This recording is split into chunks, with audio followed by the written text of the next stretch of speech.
A tow truck drags a stalled car along a road. The chain makes a 30-degree angle with the road, and the tension in the chain is 1,500 newtons. How much work is done by the truck in pulling the car 1 kilometer? To get started with this example, I'm going to make a quick sketch of the scenario. We'll start with the displacement vector, which is in the direction of that the car is being towed. And then as well, we'll have a force vector, and it says here that the force is moving in a direction that is 30 degrees with the road. So my force vector is actually not in the same direction as displacement. We'll draw it up like this and indicate that we are about a 30-degree angle here with the direction that the car is moving.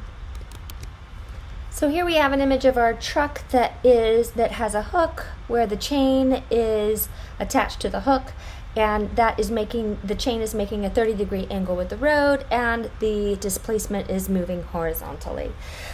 So let's remember the two formulas that we have for work. We could either take the force vector and dot product it with the displacement vector, or we could take the magnitude of the force vector, multiply it by the magnitude of the displacement vector, and then multiply that by the cosine of the angle in between. Well, in order to use our first work formula, we would need to have the force vector in component form and the displacement vector in component form as well.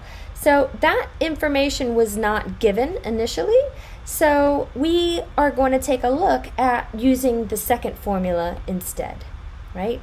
Instead of trying to find the components of those vectors, let's see if the second one can work for us. Well, we're actually given the magnitude of the force and the magnitude of the displacement in the problem, right? The magnitude of the force is the tension that exists in the chain, so 1,500 newtons. The magnitude of the displacement is 1 kilometer, and we are also given the angle in between. So all this information was given in the problem. Let's use the second work formula to calculate the work.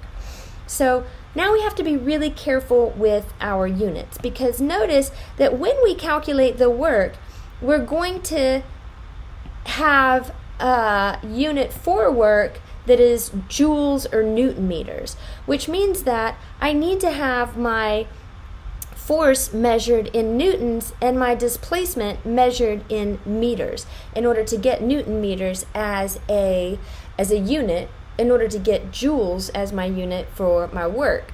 But coming back up here, we'll notice that the displacement was actually given in kilometers. Of course, the force was given in newtons.